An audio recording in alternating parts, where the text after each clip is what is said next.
බුද්ධං සරණං ගච්ඡාමි ධම්මං සරණං ගච්ඡාමි සංඝං සරණං ගච්ඡාමි ဒုတိယံ පි බුද්ධං සරණං ගච්ඡාමි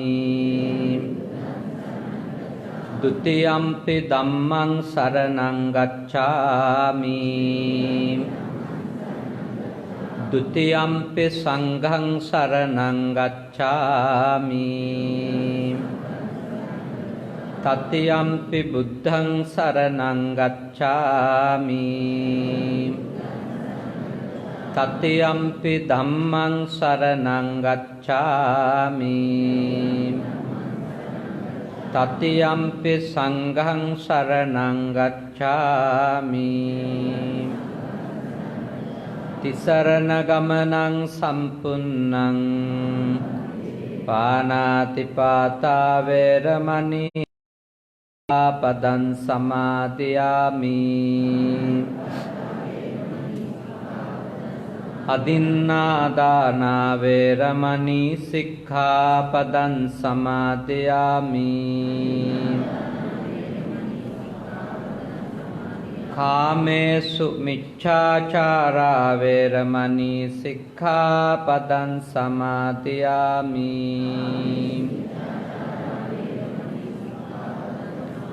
මුසාවාදා වේරමණී සික්ඛාපදං සමාදියාමි සුරාමේරය මජ්ජපමා දට්ඨානා වේරමණී සික්ඛාපදං සමාදියාමි අප්පමාදේන සම්පාදේත සමන්ත චක්කවාලේසු අත්‍රා ගච්ඡන්තු දේවතා සද්ධම්මං මුනි රාජස්ස සුනන්තු සග්ග මොක්ඛදං ධම්මස්සවන කාලෝ අයං බදන්තා ධම්මස්සවන කාලෝ අයං බදන්තා ධම්මස්සවන කාලෝ අයං බදන්තා නමෝ තස්ස භගවතු අරහතෝ සම්මා සම්බුද්දස්ස නමෝ තස්ස භගවතු අරහතෝ සම්මා සම්බුද්දස්ස නමෝ තස්ස භගවතු අරහතෝ සම්මා සම්බුද්දස්ස සුසුඛං වත ජීවාම වේරිනේසු අවේරිනේසු මනුස්සේසු විහරාම අවේරිනෝති තී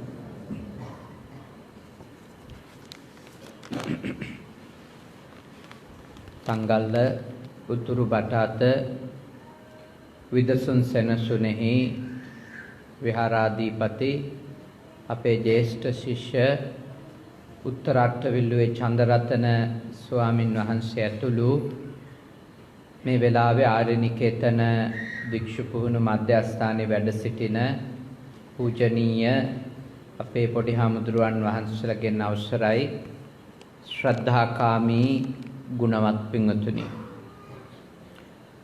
අපේ රංජිත් බණ්ඩාර මැතිතුමත් කාන්ති බණ්ඩාර මැතිණියත් අද ධර්මානුශාසනාවේ දායකත්වය අරගෙන කටයුතු කරනවා. ඒ පින්වත් පිරිස ඊටාම ශ්‍රද්ධාවෙන් පසුගිය වර්ෂයේ කඨින වස්ත්‍ර පූජාවේ දායකත්වය අරගෙන කටයුතු කරපු අපේ පන්සලට මුණ ගැහුණු හබරකඩ ප්‍රදේශයේ ජීවත් වෙන බොහෝම සදහවත් ගුණවත් මව්පිය දෙපළක්. ඒ දෙදෙනා විවාහ ජීවිතයට පත් වෙලා 40 වෙනි අවුරුද්ද සම්පූර්ණ වීම නිමිති කරගෙන තමයි වසරේ අවසාන පොහොය දවසේ මේ ධර්මානුශාසනාව සිදු කරන්නට ඕනි කියලා ඊටාම ශ්‍රද්ධාවෙන් මාස කිහිපයකට කලින් අප විහාරස්ථානයෙන් මේ වේලාව වෙන් කරවාගෙන බොහොම ශ්‍රද්ධාවෙන් සූදානම් කරගත්තේ. බලාපොරොත්තු වෙනවා සංජීව හෙට්ටිආරච්චි මහත්මයාණන් නමින් මියගිය මෑණියන් වන හේවගේ දෝන නන්දාවති මාතාවට පින් අනුමෝදන් කිරීම. මං හිතන්නේ බෑණනුවන්ගේ මව්තුමිය. එතුමාගේ අම්මට පින් දෙන්න බලාපොරොත්තු වෙනවා. ඊට අමතරව රංජිත් බණ්ඩාර මැතිතුමාගෙත් ඒ වගේම එම මැතිණියගෙත් අභාවයටපත් දෙමව්පියන්ට පින් දීම මේ උතුම් පින් කටයුත්තේදී එයත් බලාපොරොත්තු වෙනවා. ලියලා නැතත් දියණියට, පුතුණුවන්ට, බෑණනුවන්ට සහ ලේලියට පුංචි මුණුබුරු මිනිබිරියොත් දැන් ඉන්නවා. ඒ ළමයින්ටත් ආශිර්වාද ප්‍රාර්ථනා කිරීම අපිට මේ පින්කමේදී සිදු කරන්න පුළුවන්. ඒ අතරේ තව විශේෂ ආශිර්වාද කිරීම දෙකක් මා සිදු කරනවා. ඒ තමයි තව දවස් කිහිපයකින් අපේ ශිෂ්‍ය පුත්‍රයන් වහන්සේ නමක් වසර 7ක් පමණ පිරිවෙන් අධ්‍යාපනය ලැබලා පිරිවෙනක ලබන අධ්‍යාපනයේ පිරිවෙන් අවසාන විභාගය කියලා තියෙනවා. ඔය ගිහි දරුවන්ට තියෙන O level විභාගය වගේ එකක්. ඒ විභාගය සඳහා පෙනී සිටිනවා අපේ රණාලේ ඥානසිය පොඩි හාමුදුරුවෝ. ඉතින් උන්වහන්සේට ආශිර්වාද කිරීම සෙත් පැතීමත් අපි මේ පින්කමේදී සිදු කරනවා. ඒ වගේම අපිට දායක සභාව විදියට තව විශේෂ දවසක් අපේ දායක සභාවේ ගරු සභාපති අපට තාත්තා කෙනෙක් වගේ බොහෝම ආදරෙන් කටයුතු කරන අපට ඊටාම සමීප සත්පුරුෂයෙකු වන අපේ හේමපාල පෙරේරා මැතිතුමාගේ ජන්මදිනයත් හරියටම අද දවසයි. ඒ නිසා අපි එතුමාට ආශිර්වාද කිරීමත් තිගසිරි නිරෝගී සුව ප්‍රාර්ථනා කිරීමත් මේ පින්කමේදී විහාරස්ථානයේ දායක සභාව විදියටත් විහාරස්ථානයේ අනුශාසකයන් වහන්සේ ඇතුළු මහා සංඝරත්නයේ විදියටත් මම සිද්ධ කරන්නට ඕනේ.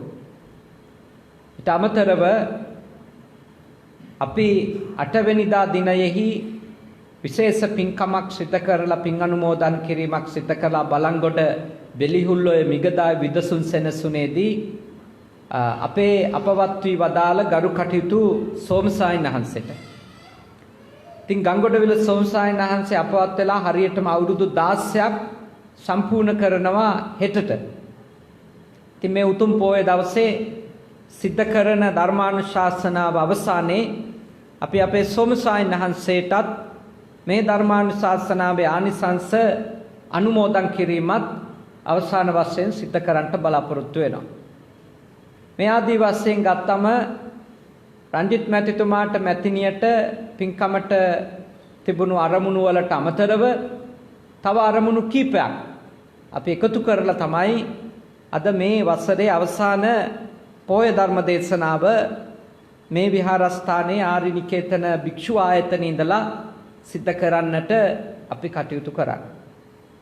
අපි සතුටු වෙනවා වසරේ සෑම පොහොයකම අපිට පුළුවන්කම ලැබුණා රාත්‍රී 7ට මේ ස්ථානයේ මේ විදිහේ දේශනාවක් කරන්න. බුද්ධ පුතුන් Facebook පිටුව ඔස්සේ තව 20-30 දහසකට ඒ ධර්මානුශාසනාව අසන්නට ශ්‍රවණය කරන්නට සලස්සන්නත් ඉතින් අපිට අවස්ථාව ලැබුණා. ඒ නිසා දැන් හැම පොයේ දවසකම අඩුම 500ක් බොහෝම ශ්‍රද්ධාවෙන් ඇවිල්ලා මෙහි සද්ධර්මයේ ශ්‍රවණය කරනවා.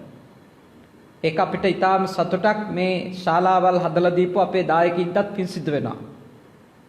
මේ ශාලාවල් වල අපේ පොඩි සායනහන්සලා අධ්‍යාපනය ලබන්නට විතරක් නෙමෙයි මේ ශාලාවල් වලින් ඔබත් ධර්ම අධ්‍යාපනයක් ලබා ගන්න එක සිද්ධ වෙනකොට මේවට වැලි කැටයක් ගඩොල් කැටයක් හරි පූජා කරපු මිනිස්සුන්ට පින් සිද්ධ වෙනවා. මේවයි හොඳ දේවල් වෙනකොට, යහපත් දේවල් වෙනකොට. ඒ නිසා මේ සත්පුරුෂයින්ටත් පින් සිද්ධ වෙන්න ඔයත් වෙනුවෙන් විශේෂයෙන්ම මේ ගමේ හැදෙන වැඩෙන දුව දරුවෝ වෙනුවෙන් මේ පළාතේ දූ දරුවෝ වෙනුවෙන් මේ ධර්මානුශාසනා මාලාව අපි ආරම්භ කරේ. අපි බලාපොරොත්තු වෙනවා ලබන වර්ෂෙත් අපට අවකාශය සැලසුණොත් හැම පොහොයකම මේ වගේ දේශනා මාලාව ඉදිරියටත් සිදු කරන්නට ඒ සඳහා ඔබටත් එක පොහොයක දායකත්වය අරගෙන කටයුතු කිරීමේ අවස්ථාව උදා වෙනවා. අපේ සීලවන්ත සායනහන්සට බුද්ධඝෝෂ සායනහන්සට කතා කරලා ඒ සංවිධාන කටයුතු ඇත්තන්ටත් සිදු කරන්න පුළුවන් ඕනිම කෙනෙකුට. ධර්ම දානයක් ඊටාම උතුම් ආනිසංස ලැබෙන පින්කම. මට අට කතාවල දක්නට ලැබිච්ච එක කතාවක් තමයි මේ රහතුන් වහන්සේලා සහ බුදුරජාණන් වහන්සේ පසේ බුදුරජාණන් වහන්සේලා මුළු පෘථිවියම සමතලා කළා උරෙන් උර ගෑවෙන විදියට උන්වහන්සේලා වඩා ඉඳුවලා සියලුම ආකාරයේ දාන වස්තුන්ගෙන් උතුම් දානයක් බුදුරජාණන් වහන්සේ පසේ බුදුරජාණන් වහන්සේලා මහරහතන් වහන්සේලා මුළු පෘථිවියම සමාන කරලා මේ සමතලා කරලා එහි වඩා හිඳුවලා දානයක් දුන්නොත් ඒ දානෙට වඩා ආනිසංස ලැබෙනවා කියලා ධර්ම දානයකින් දහම් කියලා දෙන එකෙන් ඊට වැඩි ආනිසංසයක් හම්බ වෙනවා කියලා. ඒ මොකද හේතුව ආහාර පාන කොච්චර දුන්නත් එතනින් නිමා වෙන්නේ කෙනෙකුගේ ලෞකික භෞතික ප්‍රශ්නයක් විතරයි.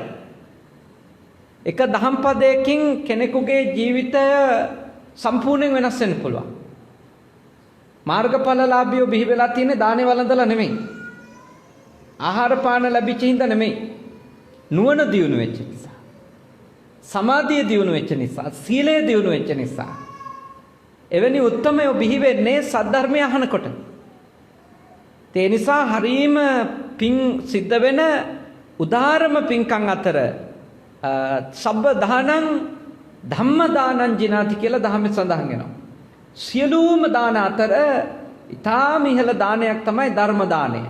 අද අපේ රංජිත් මැතිතුමත් මැතිනියත් ඒ ධර්ම දානමේ පිංකම සිද්ධ කරගන්නවා. ඉතින් අද මේ දේශනාව කරද්දී ඇත්තන්ට තිබුණු විශේෂම අරමුණ තමයි ඒ දෙදෙනා විවාහ වෙලා 40 අවුරුද්දක් වෙනවා. ඉතින් එතුමා දැන් හදිසි අනතුරක් නිසා රෝදපුටුවේ ඉඳන් මේ පින් කටයුතු කරත් බොහෝම හොඳ ව්‍යාපාරිකයෙක්. ව්‍යාපාරයක් ගොඩනගලා ඊටාම ඉහළට ගෙනවිල්ලා පහුගිය කටින පින්කම කරලා ව්‍යාපාරවලිනුත් සමුගත්තා කියලා ආරංචි වුණා. ඒවා දරුවන්ට බාර දීලා දැන් දෙන්න බොහෝම සාමකාමීව නිදහසේ ඉන්නවයි කියලා අපට දැනගන්න ලැබුණා.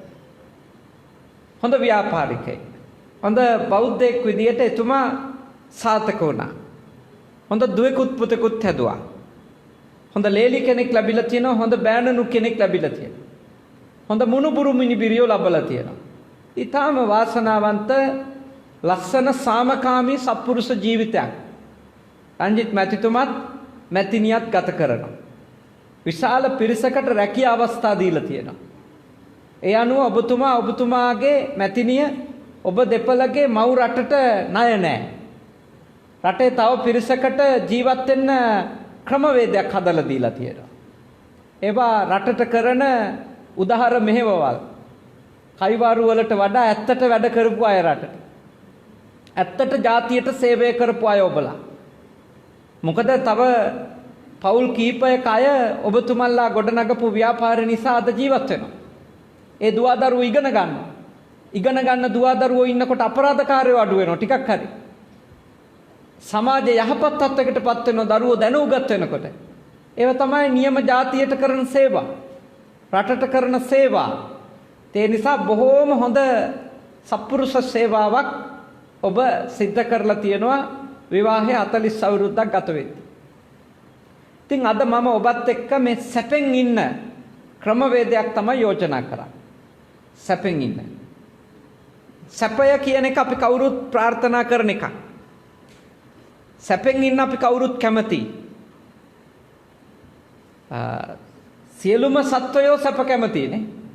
සියලුම සත්වයෝ සැප කැමති. ඒ හින්දානේ අපි සැපවත් දේවල් සැපයක් ලැබෙන දේවල් කොච්චර මිල වුණත් අපි ගන්න බලන්න. අපි සැපවත් දේවල් සැපයක් ලැබෙන දේවල් කියලා පිළිගත්තු ඒවා අපි කොච්චර මිල වුණත් ගෙවීමේ ක්‍රමයට හරි මිනිස්සු ගන්න බලනවා. එහෙම කරන්නේ ඇයි කියලා හෙව්වොත් ඒකේ අදහස තමයි මිනිස්සු සැපෙන් ඉන්න කැමති. ඊළඟට තමන් විඳ නැති සැප මොකද කරන්න බලන්නේ. ළමයින්ට හරි දෙන්න ඕනේ කියලා Taman නොකාපුවා ළමයින්ට ගෙනල්ලා දෙනවා කොහොම හරි. Taman පාවිච්චි නොකරපු දේවල් පුංචි කාලේ ළමයින්ට කොහොම හරි ගෙනල්ලා දෙනවා. ඒකේ අදහස තමයි Taman සැප විඳින්නත් ඕනි, Taman විඳේ නැති සැප Tamanගේ දරුවන්ට ළමා කාලේ ඉඳලම දෙන්නත් ඕනි කියලා මිනිස්සු පිළිගන්නවා. ඒකේ අදහස මිනිස්සු සැපයෙන් ඉන්න කැමති. සැපවත් වෙන්න කැමති. එතකොට අපි සැපය, සතුට, සැනසීම, සෞභාග්‍ය අපේක්ෂා කරනවා. දැන් තව දවස් කීපකින් අලුත් අවුරුද්දක් උදා වෙනවානේ. අපි අලුත් අවුරුද්දට හැමෝටම සෙත් පතනවා. කොහොමද සෙත් පතන්නේ? ඔබට සුවපත්, සැපවත්, සතුටු සහගත, වාසනාවන්ත අලුත් අවුරුද්දක් වේවා. ඒත් අපි ප්‍රාර්ථනා කරන්නේ අනිත් එක්කෙනාට සැපවත්කම හම්බ වෙන්න කියලා. ඉතින් මේ සැපය කියන එක ප්‍රාර්ථනා වලින් හම්බ වෙන එකක් නෙමෙයි. අපි අනිත් අය වෙනුවෙන් සැපය, සුවය, සතුට, සෝමනස්ස සහගත බව ලැබෙන්න කියලා ප්‍රාර්ථනා කරන එක හොඳයි. ඒත් ප්‍රාර්ථනා වලින් විතරක් ඒක සම්පූර්ණ වෙන්නේ නැහැ. ඒකට අපි ප්‍රතිපත්ති පුරන්න. අපි ගාව ඊට අදාළ මාර්ගයක අපි ගමන් කරලා තියෙනවා. දැන් ඔබ දෙපළ 40 අවුරුද්දක් යම් කිසි සැපයක් ගිහියෝ විදිහට විඳනා. ඒ ගෙවපු ප්‍රතිපත්ති ගරුක ජීවිතය මතනේ. ලැබිච්ච ඔබලා හම්බ කරපු ධනෙ නිසාම සැපය හම්බුණාද කියලා අහුවා. ඔබලා පාවිච්චි කරපු යාන වාහන නිසාම සැපය හම්බුණාද කියලා අහුවා. සතුට දැනුණාද කියලා අහුවා. ගෙවල් දරවල් හින්දමද සතුට හම්බුනේ කියලා සැපය හම්බුනේ කියලා ඇහුවොත් ඇත්ත වශයෙන්ම ඔබලා කල්පනා කරලා දෙන උත්තරේ තමයි නෑ ඒව නිසාත් සැපයක් දැනුණා ඒත් ඒකම නෙමෙයි කියලා. ඒවා හදාගත්තු වෙලාවේ පළවෙනියෙන් ගත්තු දවසේ හෝ වැඩ ඉවර කරලා නිම වෙච්ච වෙලාවේ දැනිච්ච එක හැමදාම දැනෙන්නේ නෑ ඒක ගැන. ඒත් ඔබලා ගත කරපු ජීවිතයේ තිබෙන යහපත් බව මතක් කරගන්න. නිවැරදි බව මතක් කරගන්න. ඔබලාගේ ජීවිතයේ ඔබලා පුහුණු වෙච්ච උසස් දේවල් ගැන මතක් කරද්දී මම විශ්වාස කරනවා අලුතින් කායක ගත්ත දවස මතක් කරාට දැනෙන්නේ නැති සතුටක් ඔබලාට දැනෙනවා. අලුතින් ගේ හදලා ඉවර කරපු දවසේ නොදැනුණු සතුටක් මතක් කරලා ඔබට විඳින්න පුළුවන් ගෙවපු නිවැරදි යහපත් ජීවිතය ගැන හිතනකොට.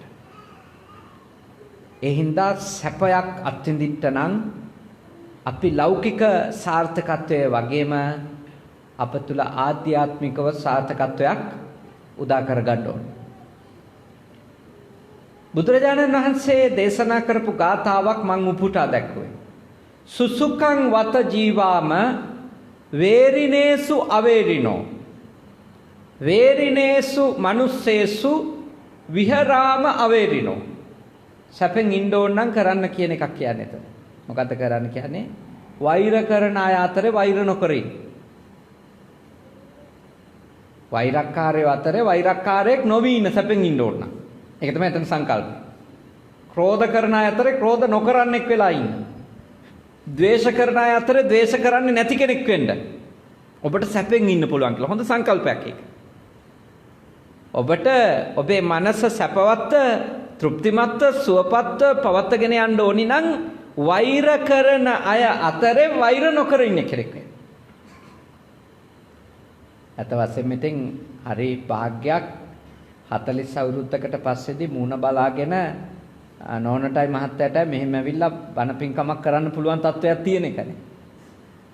මොකද සාතිශය බහුතරයක් පළවෙනි 10 අවුරුද්ද ගෙවෙනකොටම ගෙවල් ඇතුළෙම වෛරක්කාරයෝ වෙනවද නැද්ද? ගොඩක් අය. හැමෝම නෙමෙයි. ගොඩක් අය ඇත්ත වශයෙන්ම කිව්වොත් විවාහයේ පළවෙනි 10-15 වෙනි වසර ගෙවෙනකොට වෛරක්කාරයෝ වෙලා තියෙනවා. එකිනෙකාට ක්‍රෝධ කරන අය වෙලා තියෙනවා. එකිනෙකා දකින්නක පිළිකුල් කරන අය වෙලා තියෙනවා. එකිනෙකාගේ හඬ ඇහෙනක අප්‍රසන්න වෙච්ච අය ඉන්නවා ලෝකේ. ගොඩක් ඉන්නවා එහෙමයි. එතකොට එවැනි අය අතරේ 40 අවුරුද්දක් ගත වෙද්දිත් එකිනෙකා ගැන සතුටින් ප්‍රියජනකව බලන්න පුළුවන් නම් එකිනෙකා කතා කරනකොට ප්‍රියජනකව ඇහුම්කම් දෙන්න පුළුවන් නම් ඔබ හැම කෙනෙක්ම හරි වාග්යවන්තයි. ලෞකිකව ගත්තොත් ඒක හරි වාසනාවක්. తాවකාලික වුණත් ඒක විශාල සැපතක්ද නැත? ඒක සැපතක්. ලෞකික ජීවිතයක් ගෙවන අයට ඒක මහා සැනසෙල්ලක්. මූණ බලාගෙන කතා කරන්න පුළුවන් තත්වයක් උදා වෙලා තියෙන එක. hina වෙලා ඕන දෙයක් බෙදා හදා ගන්න පුළුවන් තත්වයක් උදා වෙලා තියෙන එක. ඒක භාග්‍යයක්. දැන් එකිනෙකා අතර වෛරී සිතුවිලි ඇති වෙන්නේ කොහොමද? එකිනෙකාට එරෙහිව කරලා තියෙන දේවල් නිසා හෝ කරාය කියලා නොකරපු දේවල් ගැන වුණත් සිතීම නිසා හෝ ඊටත් වඩා කරපු දේවල් සහ කරාය කියලා හිතන දේවල් ටික අතහැරලා දාන්න සූදානමක් නැති නිසා හෝ ওই ටික හින්දානේ වෛරෙන් ක්‍රෝධෙන් ඉන්නේ අපි නේද? පළවෙනි එක මට මෙහෙම කරා, මට මෙහෙම කිව්වා, මා සතු දෙයක් ගත්තා. ඒ ආදි වශයෙන් අපි කල්පනා කරොත් අපිට එකිනෙකා ගැන උපදින්නේ සතුටද වෛරයද? වෛරය, ක්‍රෝධය, අකොච්චිමන්, අවදිමන්, අජිනිමන් ධර්මයේ තියෙන්නේ වෛරය උපදව ගන්න හැටි. මට බැන්නා, මට ගැහුවා, මා සතු දෙයක් ගත්තා. ගෙවල් වල කියන විදිහට නම් මගේ ජීවිතේ කාලකන්ණි කරා නේද? මට කොච්චර ලස්සන ජීවිතයක් ගත කරන්න තිබිද්ද ඉවර කරා. එහෙම අපි එකිනෙකාට විශාල චෝදනා කරගන්නවා Tamanට කරපු අනර්ථ ගැන හිතලා. එතකොට අන්න ඒ හැසිරීම දෙදෙනෙක් අතර සාමය සංසිඳුණු බව නැති කරලා දාලා ක්‍රෝධයත් වෛරයත් සමහරලාට බද්ධ වෛරයත් ජනනය කරනවා. සමහරලාට බද්ධ වෛරය. ඒක ඊළඟ ආත්ම ගානක් කරා ගෙනියන්න වුණත් සූදානම් මට්ටමේ වෛරයක් බවට පත්වෙච්ච තැන් තියෙනවා. ඒගොල්ලොන්ගේ ගෙවල් වල කොච්චර ලෝකේ වටිනම වාහනේ තිබුණත් ඒගොල්ලෝ ඉන්නේ දුකෙන්. ඒගොල්ලොන්ගේ ගෙදර තට්ටු කීයට හදලා කොයි જાතියේ තාප්පයක් දාලා තිබුණත් මොන විදියේ ගේට්ටුවක් දාලා තිබුණත් ඒගොල්ලෝ ඉන්නේ දුකෙන්. මොකද ඒ ගෙදර ඉන්නේ වෛර කරන දෙන්නෙක්. ඒ ගෙදර ඉන්නේ ක්‍රෝධ කරන දෙන්නෙක්. ඒ ගෙදර ඉන්නේ එකිනෙකාට දකින්නවට අකමැති දෙන්නෙක්. හඬ ඇහෙනවට අකමැති දෙන්නෙක්. එහෙම කියන අය මට ඕනි තරම් මගේ ගාවම කියලා තියෙනවා. මගේ ඇඟේ මාළු නටනවා හඳුරන්නේ ඔය හඬ ඇහෙනකොටත් කියලා. මගේ ගාව කියලා තියෙනවා. ඒ කියන්නේ හැට පේනකොට ඇඟේ ලේ කෝප වෙනවා කියන එකනේ කියන්නේ. කියන්නේ විශාල තැම්පත් කරගත්තු තරහක් පවතිනවා. ඒ අරමුණ හමු වෙන හැම වෙලාවකම ඒ තැම්පත් කරගත්තු තරහ මොකද වෙන්නේ? මතුවෙන්න පටන් ගන්නවා. එළියට එන්න පටන් ගන්නවා. ඒක හරිම දුක්ඛදායක දෙයක් කෙනෙකුට. එතකොට ඒ ගෙදර කොච්චර සල්ලි හම්බ වෙන ගෙදරක් වුණත් ඒක පුද්ගල ආදායම ඇමරිකන් ඩොලර් 15000 වුණත් ඒ ගෙදර සතුට නැහැ. අසහනේ තමයි තියෙන්නේ. අසහනේ තියෙන්නේ. සැනසෙල්ල නැහැ. ගින්දර තියෙන්නේ. පිච්චි ඉන්නේ නේ. මේ කරුමෙන් ගැලවෙන්නේ කවද්ද? මේක ඉවර වෙන්නේ කවද්ද? මේක මොන පාපයක්ද? මේක මොන සාපයක්ද? කියා හරියට මිනිස්සු ඇතුලෙන් අභ්‍යන්තරිකව හරියට විඳවනවා. ඒ හින්දායි බුදුරජාණන් වහන්සේ අපිට යෝජනා කරන්නේ වෛර කරන අය අතරේ වෛර නොකරන කෙනෙක් වෙන්නේ කියලා. වෛර කරන අය වෛර නොකරන කෙනෙක් වෙන්න කියලා. බුදුරජාණන් වහන්සේ අපිට දේශනා කරන්නේ ඒකයි. සැපෙන් ඉන්න ඕන. ඒකාන්තයෙන්ම සුසුඛං වත ජීවාම ඒකාන්තයෙන්ම සැපෙන් ඉන්න පුළුවන් කියලා කියන්නේ. වෛර කරන අය අතරේ වෛර නොකරන්නේ කොහොමද? ඒක උඩුගම්බල පීනන දර්ශනයක්. ඒක ලේසි වැඩක් නෙමෙයි. වෛර කරන අය අතරේ වෛර නොකර ඉන්න එක. හරි දුෂ්කර දෙයක් නේ. හරි දුෂ්කර දෙයක්. හිතන්න. ජාතියක් ඉන්නවා තව ජාතියකට වෛර කරනවා. ආගමක් තියෙනවා තව ආගමකට වෛර කරනවා. ඉතින් ඒ වෛර කරන ආගමිකයෙකුට වෛර නොකර ඉන්න එක අනිත් ආගමිකයා යාට හරි දුෂ්කර දෙයක් ඒක. යම් જાතියක් තව જાතියකට වෛර කරනකොට ඒ වෛරයේ පීඩාවට ලක් වෙන පාර්ශවය පෙරලා වෛර නොකර ඉන්නවා කියන එක ඒක ගඟේ උඩහට පීනනවා වගේ එකක්. ඒක අමාරු දෙයක්. ඒක කැලණි ගඟෙන් අර මේ මට්ටකුලිය පැත්තට යනවා වගේ නෙමෙයිනේ. කැලණි ගඟට කැලණි පන්සල ගාවින් බැස්සොත් මට්ටකුලිය පැත්තට යන එක එච්චර අමාරු නෑ. කොහොමත් නාගලගඟ වීදිය පැත්තෙන් මූදට යන්නේ ඒක.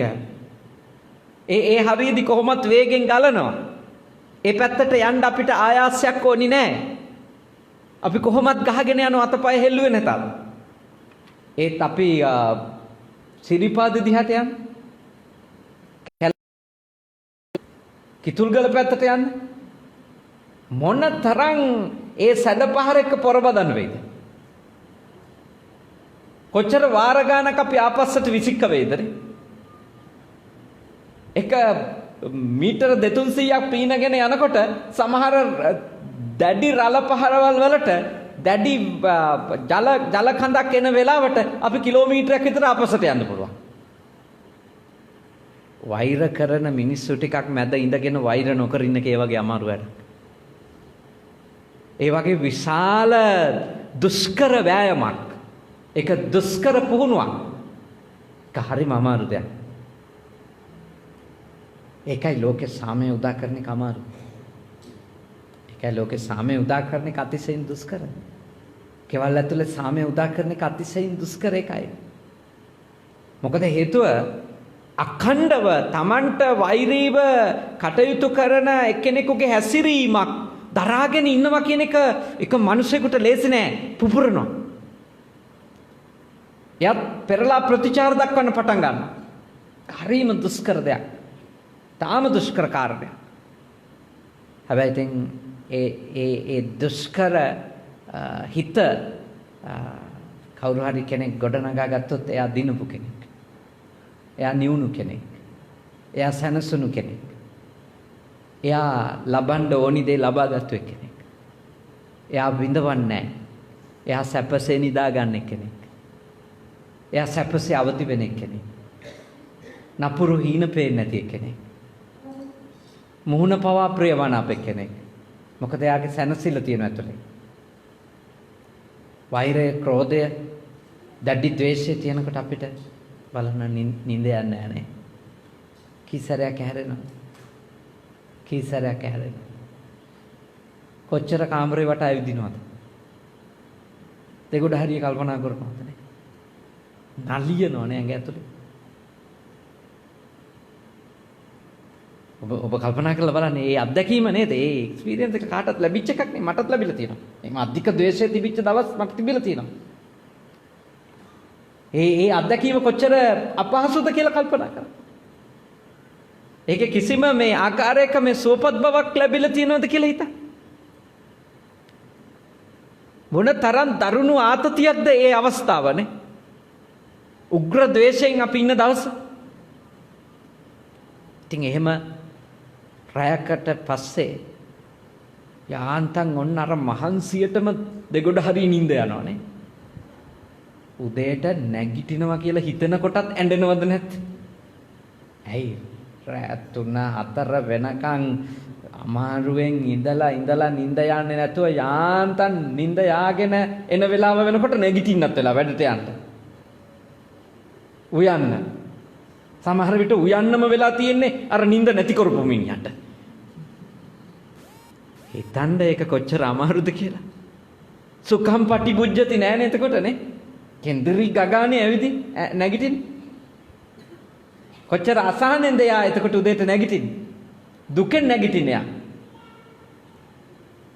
එහින්දා සැපෙන් ඉන්න ඕනේ නම් අපි සැපෙන් ඉන්නවා නම් අපිට සැපෙන් නිින්ද යන්න බෑ. අපි සැපෙන් ඉන්නවා නම් අපි සැපෙන් නැගිටින්න බෑ නේද? සැපයක් අපි විඳිනවා නම් අපිට නිින්ද යන කොටත් සැපේ තියෙන්න ඕනි.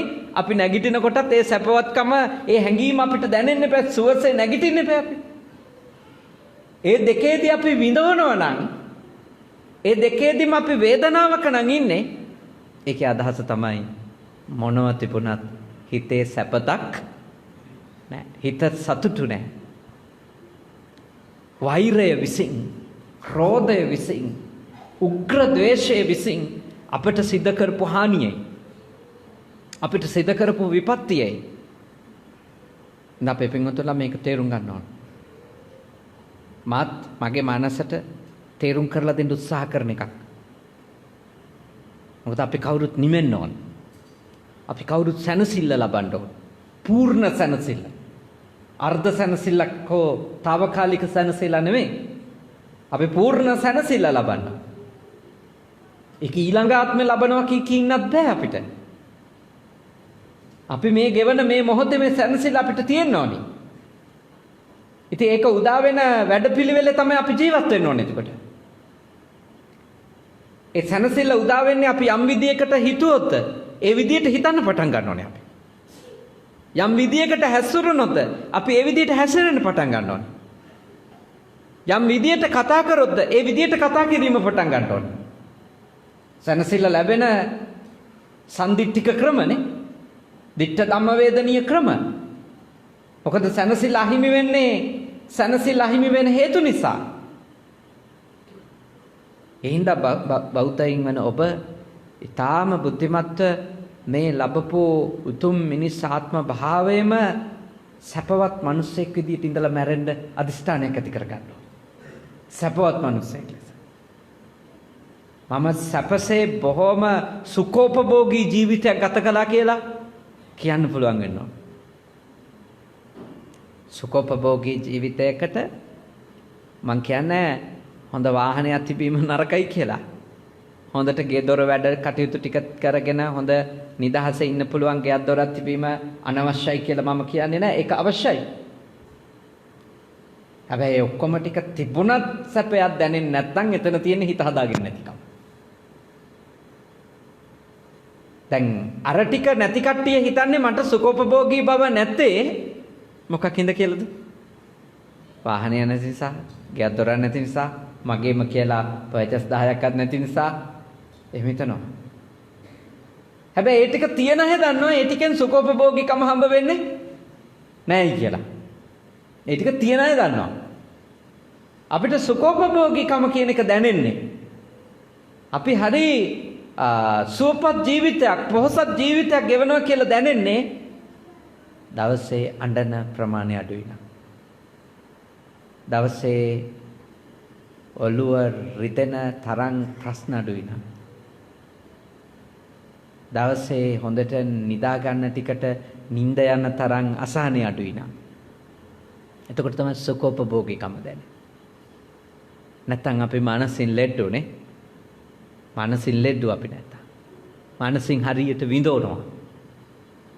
හොඳ උපකරණ ගොඩාක් එක්ක හිතෙන් විඳෝ ඉන්න අය වෙනවා. අපි බෞද්ධයෝ අපිට බුදුහාමුදුරුවෝ සැනසෙන්න ක්‍රමය කියලා දීලා තියෙනවා. අපි භෞතික දේවල් අපිට ලං කරගන්න ගමන්ම අපේ ආධ්‍යාත්මයේ පුළුවන් තරම් සකස ගන්න ඕනේ වෛරයෙන් ක්‍රෝධයෙන් තොරව. අවශ්‍යයි. නව ආකාරයකට අපි වෛර කරනවා. වෛරය නව ආකාරයකට අපි පවත නව කිව්වේ අලුත් ආකාරයකට නෙමෙයි. ක්‍රම නමයකට. කියන්නේ මට මේ විදිහ අකටයුතුකම් කළා කියලා වෛර කරනවා. වෛර කරන අය වෛර කරන එකක් තමයි මොකද්ද? මට මෙයා මේ විදිහට නරක කරලා තිබෙනවා. නරක විදිහට කතා කරලා තියෙනවා. නරක විදිහට කටයුතු කරලා තියෙනවා. මම අතීතයට ගිහිල්ලා මම සම්බන්ධව වෛර කරන එක්කෙනා වෛර කරනවා. මට වෙච්ච දේ. ඊළඟට ඒ වෛරය පවත්වාගෙන යනවා තව ක්‍රමයකට. ඒ කොහොමද? දැනටත් මට මෙහෙම නරකම කරනවා. දැන්ටත් මට මේ විදියටම නරක විදියට කතා කරනවා. මට වැරදිමයි කරන්නේ. අන්න එතකොටත් වෛරය සංවාදනය වෙනවද නැත්?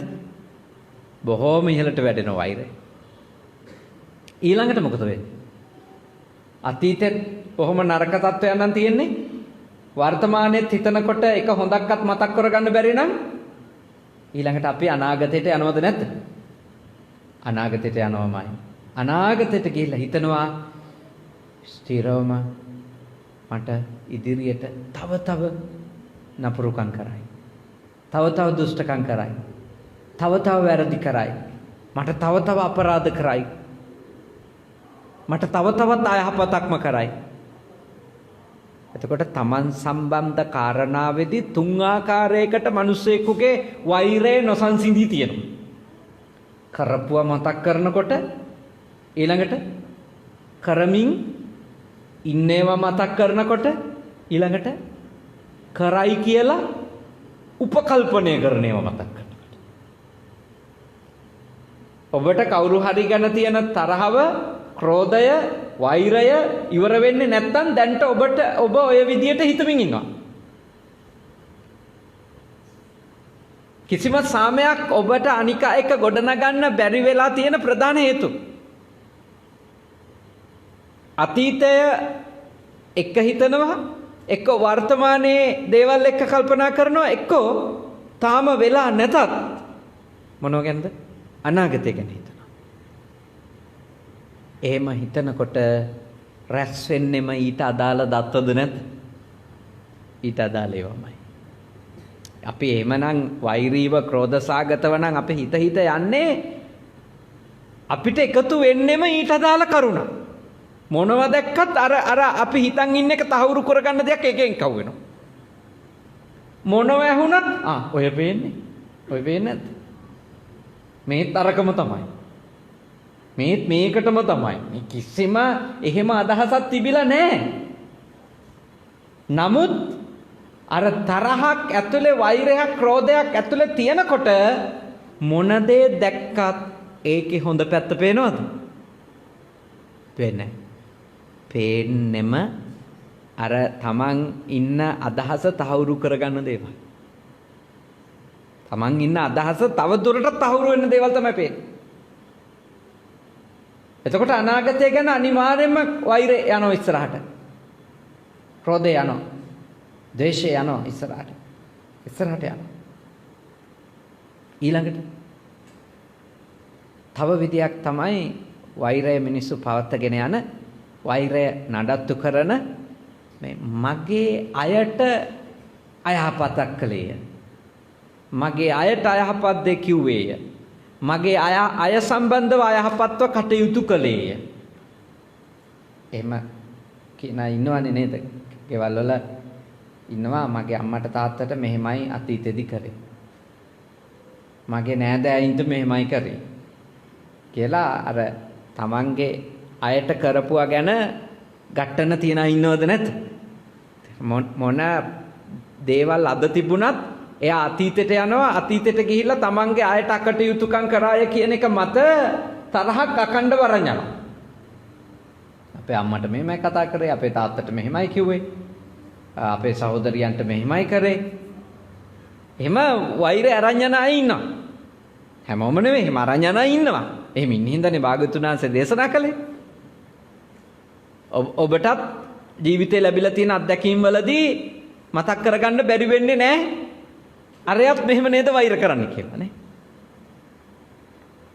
එයාගේ ද්වේෂය එයා ඉවර කරගන්න නැත්තේ එයාට කරපු දෙයක් ගැන මතක් කරලත් නෙවෙයි. එයාගේ අයට කරයි කියලා කියන දේවල් නිසානේ. ඊළඟට ඒ අතරේ වර්තමානයේ චූටි දෙයක් හරි වුණොත් මොකද වෙන්නේ? අර අතීතයේ තිබිච්ච අදහස තව ටිකක් සරුසාර වෙනවද නැද්ද?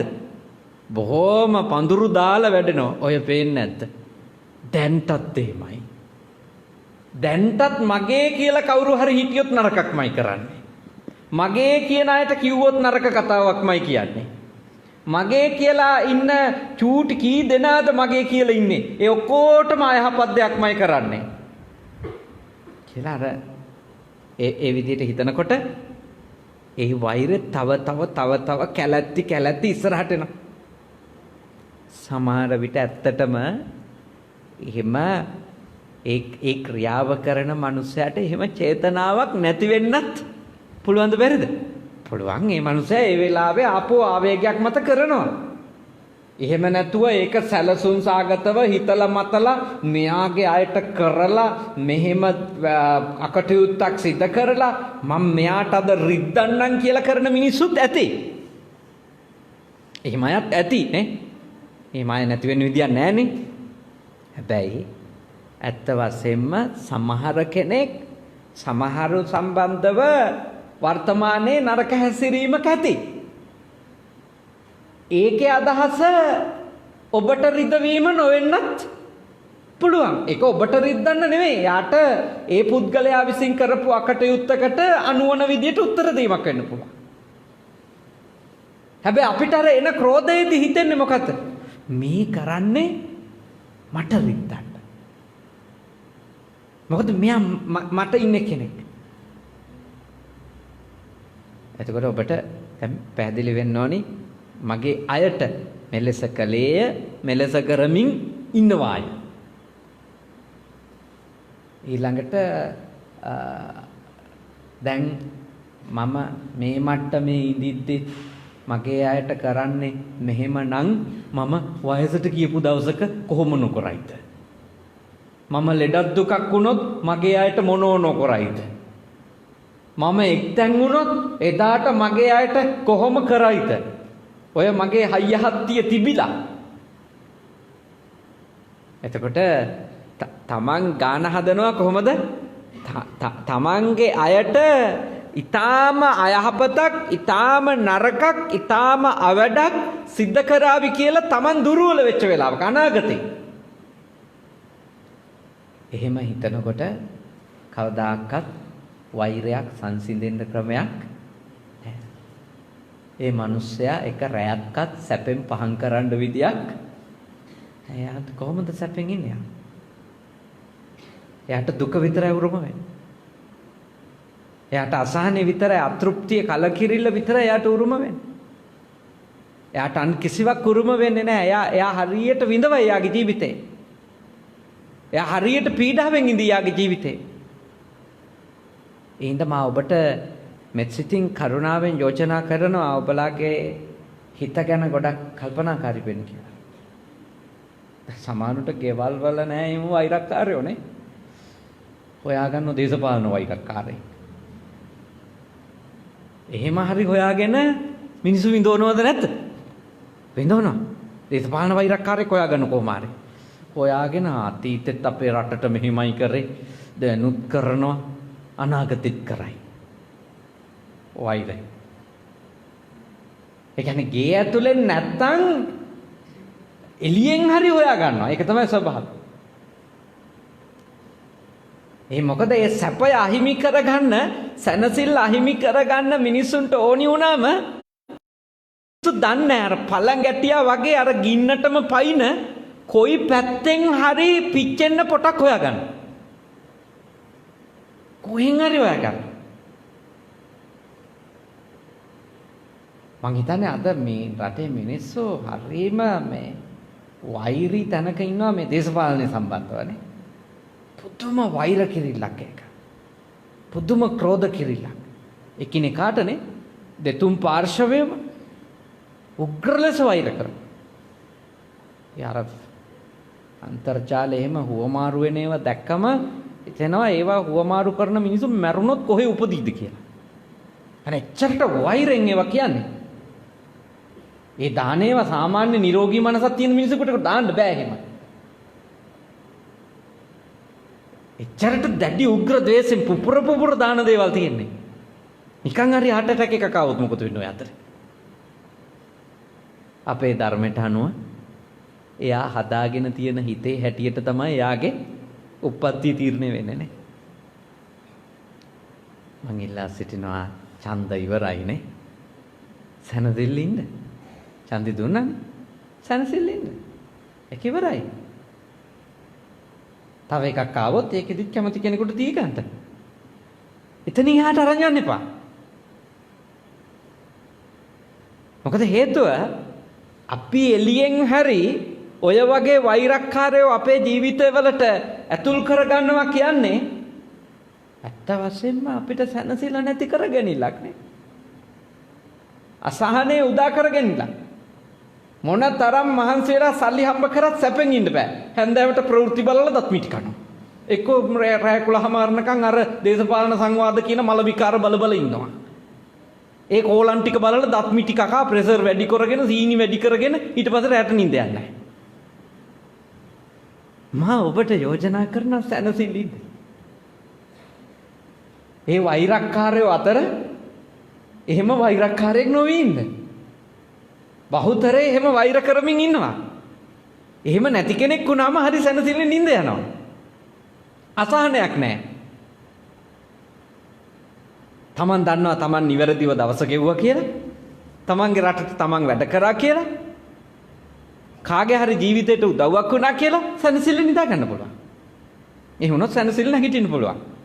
නිින්ද අතරතුරේ සැනසෙල්ලේ හොඳ බොහොම සුවදායි ලෙස ගෙවන්න පුළුවන්. නපාපකන් සුපිනම් පස්සතනේ. පොළුවරම් පස්සෙන් එන හීන පේන්නේ නැහැ. පිහියක් අරන් බෙල්ල කපන්න ඔන්න මෙන්න ඒව පේන්නේ නැහැ. කන්දෙන් පල්ලට දාන්න හදන ඒව පේන්නේ නැහැ එතකොට. කාටවත් වෛර කර නෙවෙයි නිදාගන්න. නැත්තම් හීනෙන් පේන්න පුළුවන් නේ. ගෝඨාභය මහත්තයා නෝ පේන්න පුළුවන්, සජිත් මහත්තයා නෝ පේන්න පුළුවන්, රනිල් මහත්තයා නෝ පේන්න පුළුවන්. පේන්න පුළුවන්. ඕනවට වැඩිය වෛරය හදාගත්තොත් එහෙම එනෝ පේන්න පුළුවන්. එතකොට සැනසෙල්ල නිින්ද යන්නේ නැහැ නේ. සැනසෙල්ල හොයන්න. වෛරය අතාරින්න. සැනසෙල්ල හොයන්න. සැනසෙල්ල ලැබෙන්නේ අතාරිනකොට. අතාරිනකොට ලැබෙන එකක් ඒක. අතාරින්න ඕනේ ඇතුලේ තියෙන ගැටුම. ඒක තමයි අමාරු දේ. ඇතුලේ තියෙන ගැටුම අතාරින එක ඉතාම අමාරු දෙයක්. සිංහල අයට දෙමළ අය ගැන, දෙමළ අයට සිංහල අය ගැන, සිංහල අයට මුස්ලිම් අය ගැන, මුස්ලිම් අයට සිංහල අය ගැන හරි දුෂ්කර වෙලා තියෙනවනේ වෛරය අතහැරගන්න එකනේ. වෛරය අතහැරගන්න එක හරි දුෂ්කර වෙලා තියෙනවා. යම් සිද්ධි වෙලා තියෙනවා. ඒත් අපිට පුළුවන් ඒ සිද්ධි වලට සමාව දෙන්න. ඒ සිද්ධි නැවත සිදු නොකරන්න හැම පාර්ශවයක්ම වග එතකොටනේ සාමකාමීව ඉන්න පුළුවන්. නැත්නම් අපිට වෛර කර සාමෙන් ඉන්න පුළුවන්ද? ක්‍රෝධ කර සාමෙන් ඉන්න පුළුවන්ද නේ? එහෙම ඉන්න බෑ අපිට. ඒක තේරුම් ගන්න ඕන. එහෙම අපිට දියුණු වෙන්න බෑ. එහෙම අපිට සාර්ථක වෙන්න බෑ. ගෙදරක අම්මා තාත්තා දෙන්න වෛර කරන දෙන්නෙක් උනන් ඒ ගෙදර කොච්චර දුප්පත් වෙනවදනේ? දේශෙන් ඉන්න ගෙවල් වල දුප්පත්කම කොච්චර බලවත් වෙලාද? ඒ කියන්නේ ඊටාම දේශසහගත දෙන්නෙක් එකිනෙකාට වෛර ක්‍රෝධ කරන දෙන්නෙක් ඉන්න ගෙදරක ඒ ගෙදර ප්‍රොඩක්ටිවිටි එකක් නැහැනේ. ඒ ගෙදර ඒ දෙන්නගේම ශ්‍රමය යෙද වෙන්නේ නැහැනේ සාර්ථකත්වයට. දෙන්නගේම දැනුම යෙද වෙන්නේ නැහැනේ සාර්ථකත්වයට. දෙන්නගේම කාලය ආයෝජනය වෙන්නේ නැහැනේ සාර්ථකත්වයට. දෙන්නගේම ප්‍රාග්ධනය එක අරමුණකට යොමු වෙන්නේ නැහැනේ. ඒ මොකද දෙන්න වෛර කරන දෙන්නෙක් නේ ගේ ඇතුලේ ඉන්නේ. ක්‍රෝධ කරන දෙන්නෙක් නේ ගේ ඇතුලේ ජීවත් වෙන්නේ. එතකොට ඒ ගෙදර පොහසත් වෙන්නේ නැහැ. අත වශයෙන්ම මේවා මේ සමීක්ෂණ කරලා නැති වුණාට කවුරු හරි ගිහිල්ලා මේ පර්යේෂකයෝ අපේ රටේ දුප්පත්කමේ එක හේතුවක් තමයි ගෙවල් ඇතුලේ තියෙන ක්‍රෝධය වෛරය. ඒ කියන්නේ අපේ රට දුප්පත් රටක් විදියට අඛණ්ඩව පවතින ප්‍රධාන හේතුවක් තමයි ඒ ගෙවල් ඇතුලේ අඛණ්ඩව ගමන් කරමින් තියෙනවා ක්‍රෝධය සහ වෛරය. එතකොට ඒ ගෙවල් ඇතුලේ කිසිම සාකච්ඡාවක් නැහැ. සාකච්ඡාවක් නැති ගෙවල් වල තීන්දුව ගන්න තනිව. හිතුමනාපෙට, මුරණ්ඩුකමට. අනිත් එක්කෙනාට අහුම්කම් දෙන්නේ නැතුව. හොඳ නරක ගැන අධ්‍යයනයක් නැතුව. එතකොට කොහොමද සාර්ථක ඵලයක් ලබන්නේ? අපේ හිත හදන්නේ නැතුව කොච්චර ආධාර හම්බුණත් අපි සාර්ථක වෙයිද? සාර්ථක වෙන්නේ නැහැ. අපි සාර්ථක වෙන්නේ නැහැ. කොච්චර ආධාර හම්බුණා. රජයන් විසින් මොනතරම් සුබ සාධන වැඩපිළිවෙළවල් කරත් ලංකා රාජ්‍ය ගොඩ ගන්න බෑ මිනිස්සු ගෙවල් ඇතුලේ එකිනෙකාට ක්‍රෝධ කර කර වෛර කර කර ගත කරන ජීවිතේ තියෙනකම්. හොඳට නිකන් මම කිව්වට හිතලා බලන්න ලංකාවේ මිනිස්සුන්ගෙන් අල්ලපු ගෙදර එක්ක තරහිද නැත්? අල්ලපු ගෙදර එක්ක තරහයි. ලංකාවේ ගෙවල් සාතිශය බහුතරය අල්ලපු ගෙදර එක්ක තරහයි. කියන්නේ අල්ලපු ගෙදර එක්ක සාතිශය බහුතරයක් ගෙවල් තරහයි කියන්නේ එවැනි ගෙවල් එකතු වෙච්ච ගමක් සමගි සම්පන්න ගමක් නෙවෙයි. හැමතිස්සෙම හිංසා පීඩා නින්දා අපහාස හදිහූනියන් කරදර විපත් සිද්ධ කරන ගමක් නේ ගම. එතකොට කිසි මිනිහෙකුට සැනසෙලි ඉන්න දෙන්න තන නෙවෙයි නේතන. ඒකයි අපි පොහොසත් වෙන්නේ නැත්තේ. කියන්නේ අල්ලපු ගෙදර මිනිස්සු ගෙනල්ලා තමන්ගේ ගෙදර දාගන්න මට්ටමේ මහා බලගතු යාළුවෝ නොවුනත් අපිට තරහකාරයෝ නොවෙ ඉන්න පුළුවන් නේ. අපි හැම දෑවකම එකහුව වෙලා කෑම බීම ගන්න අය නුනත් අපිට පුළුවන් උදේට දැක්කන් good morning කියන මට්ටමට හිත හදා ගන්න. හැන්දෑවට ගෙදරට එන වෙලාවට හමු වුණොත් සුබ රාත්‍රියක් ඕගොල්ලන්ට කියන මට්ටමටවත් අපි දියුණු වෙන්න ඕනේ.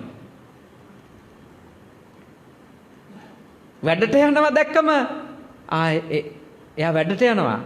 ඔයාට සුබ ගමන් කියන්න. සුබ දවසක් කියන්න පුළුවන් මට්ටමටවත් අපේ හිත හැදෙන්න ඕනේ. නැත්තම් බලාගෙන නෑ වගේ ජනේලෙත් වහගෙන තිරේ අස්සෙන් බලාගෙන කොහේ යනවද දන්නේ නැහැ කී කී ඉන්න අය නම් අපි වැඩකට යන මිනිස්සුදී අපි කරන්නේ පද හදන එක නම් අපි කොහොමද දිනුනේ? අපි කොහොමද සාර්ථක වෙන්නේ? මම ඔබට යෝජනා කරනවා සාර්ථක වෙන්න ඕනි කරන්නේ හිතයි. සැපෙන් ඉන්න ඕනි කරන්නේ ඔබට හොඳ හිතක්. හොඳ හිතක් තමයි උදව් කරන්නේ සැපෙන් ඉන්න. අවෛරි, අක්‍රෝධ, අද්වේෂ සිතක් ඔබට ඕනි. එතකොට සැපය ඔබ කරා පැමිණෙනවා. සුවපත් බව ඔබට ඔබේ ජීවිතය තුළ දැනෙන ගන්නවා. මං හරි සැනසෙල්ල ඉන්නවා නේද කියන එක ඔබ විඳින්න පටන් ගන්නවා. එතකොට ඒක ඊළඟ ආත්මයට කල් දාන්න එපා. ගොඩාක් අය හිතන්නේ අනේ ඊළඟ ආත්ම සැපෙන් ඉන්න ලැබේවා. මේ කාලකන්‍යගෙන් ගැලවෙනවාමයි ඊළඟ ආත්මේ නම් කියලා. අයියෝ. ගැලවෙන්න හම්බෙන්නේ හම්බ වෙනවා පොයා. ඇයිද යන්නෙම වෛර කර කරනේ. ක්‍රෝධ කර කරනේ යන්නේ. එයාට ඊළඟ ආත්මේ සැපෙන් ඉන්න මේ ආත්මේ වෛර කර කර ඉන්නවා. හම්බ වෙන්නේ වපුරණේව නෙලන්න හම්බ වෙනවා. ඊළඟ ආත්මේ සැපෙන් ඉන්න ඕන නම් මේ ආත්මේ සැපෙන් ඉන්න. ඊළඟ ආත්මේ සැනසෙල්ල ඉන්න ඕන නම් මේ ආත්මේ වෛර ක්‍රෝධය අතහැරලා සැනසෙල්ල ඉන්න. ඔබ ආයි මට කරලා තියෙන ඒවා අතාරින්නද කියන්නේ? එතකොට අතාරියම මිනිහා සැනසෙල්ල ඉඳින්නේ. එතකොට ඔබට සැනසෙල්ල හම්බෙනවා. අතාරියෝ සැනසෙල්ල හම්බෙනවා එච්චරයි. අතාරින්න කැමති නැත්නම් ඔබ යාටත් විඳවිල්ලක් දෙයි ඔබත් විඳවයි. මොකද කාටවත් විඳවිල්ල දෙන්න බෑනේ තමන් විඳවන්නේ නැතුව. තමන්ට hina වෙවි කාගෙන්වත් පරිගන්න වැඩ කරන්න පුළුවන්ද? බෑ. කාටවත් පරිගැනීමේ චේතනාවේ වාක්‍යයක් කියන්න හරි තමන්ගේ හිත දූෂිත කරගන්නම වෙනවා. තමන්ගේ මූණත් මල ප්‍රේතයෙක්ගේ වගේ හදා ගන්නම වෙනවද නැද්ද? වෙනවා. යක්ෂයෙක් යකින්නක් වගේ මූණ හදාගන්න තෝ කොහොමද මිනිස්සුන්ට බනින්නේ? මූණ හැදෙනවනේ අනුන්ට බයිනකොට එම. ඒ කියන්නේ තමන් අනුන්ට විඳවිල්ලක් දෙනකොටම තමන්ගේ විඳවිල්ල ආරම්භ වෙලා. ඔබට සැපෙන්නම් ඉන්නෝනේ. අනිත් එක්කෙනා දැන් මම නොබැන හිටියොත් මං එයාට හිංසාවක් නොකර හිටියොත් සනසිල්ල ඉඳිද දන්නේ නැහැ කී හිතන්න එපා. ඉඳපුවාවේ. එතකොට ඔබටත් හොඳට නිින්ද යනවා ටික දවසක් යනකොට. ටික දවසක් යනකොට ඔබට දැනෙන්න ගන්නවා අම්මෝ මොන කර්මකින්ද ගැලවුනේ කියලා. මං එල්ලි හිටියේ මොන කුණු ගොඩකද කියලා. පළවෙනි සතිය දැනෙන්නේ නැහැ. හොඳ සීකල්පනාවෙන් මාසයක් හමාරක් යනකොට තමයි මේ සැනසෙල්ල එන්න පටන් ගන්නෙ. පළවෙනි සතිය හතුර අතෑරලා ඉන්නකොට හිතෙන්නේ සැනසෙල්ල ඉන්නවත් දන්නේ නැහැ බලන්න ඕනේ. එහෙනම් පළවෙනි සතිය හිතෙන්නේ එමය. දෙවෙනි සතියෙත් එහෙම හිතෙන්න පුළුවන්. මම ඔබට යෝජනා කරනවා හතරවෙනි පස්වෙනි සතිය වෙනකොට ඔබට දැනෙන්න ගන්නවා ගන්ත කහන කුණු ගොඩක් අයින් කරා වගේ හැඟීමක්. ඒක වෙදී. මම යෝජනා කරනවා අන්නේ හැඟීම අත්විඳින්න සූදානම් වෙන්න කියලා. ඒකට ඕනි කරන්නේ අර තමන් දෙන සුළු පීඩාවකින් අනිත් එක්කෙනා විඳෝන එක බලලා සතුටු වීම නවත්තලා ඒ අපේක්ෂාවෙන් ඔබේ මනස අයින් කරගෙන තමන් අතහැරලා දාලා තමන්ගේ සැනසෙල්ල හොයාගන්න. අතහැරලා දාලා හොයාගන්න සැනසෙල්ල. ඇත්තටම මේ රට දියුණු වෙනවා එහෙම. මේ රට දියුණු වෙනවා. මොකද ත්‍රස්තවාදී ප්‍රශ්න හෝ න්‍යායංග ප්‍රශ්න හෝ ඒවා අතීතේ වෙලා තියෙනවා. මේ මොහොතේ නරකවල් නොවෙන්න අපි කවුරුත් සීනුවණින් කල්පනාවෙන් නීතිගරුකව යුක්තිගරුකව සදාචාර සම්පන්නව වැඩ කරන්න ඕනේ. අතීතේ එහෙම කරපු අය අනාගතෙත් එහෙම කරයි කිය සැක කර කර යන්න එපා. එහෙම ගියොත් අපිට ගමනක් යන්න බෑ. අපිට දියුණු වෙන්න බෑ හිමුණොත්. කොරහේ කිඹුල්ලු දකින්න අය මිනිස්සු වෙන්න එපා. ලෝභකම වෙනුවෙන්, තණ්හාව වෙනුවෙන්, බලය වෙනුවෙන්. ඊටාම සිහි කල්පනාවෙන් බලන්න. හැම මිනිස්සයම අයහපත් මිනිහද? හැම මිනිස්සයම පෞකාරයද? සිහි කල්පනාවෙන් බලන්න. ඕනම මිනිස්සෙක් යෙදෙන අවස්ථානුව තමයි නරක මිනිස්සු වෙලා තියෙන්නේ. ඒගොල්ලෝ මූණ දීපු සිද්ධිත් එක්ක තමයි නරක විදිහට හැසිරෙලා තියෙන්නේ. කවුරුත් එහෙමයි. එක්කෝ ඔළුවට දාපු මතවාදින්ද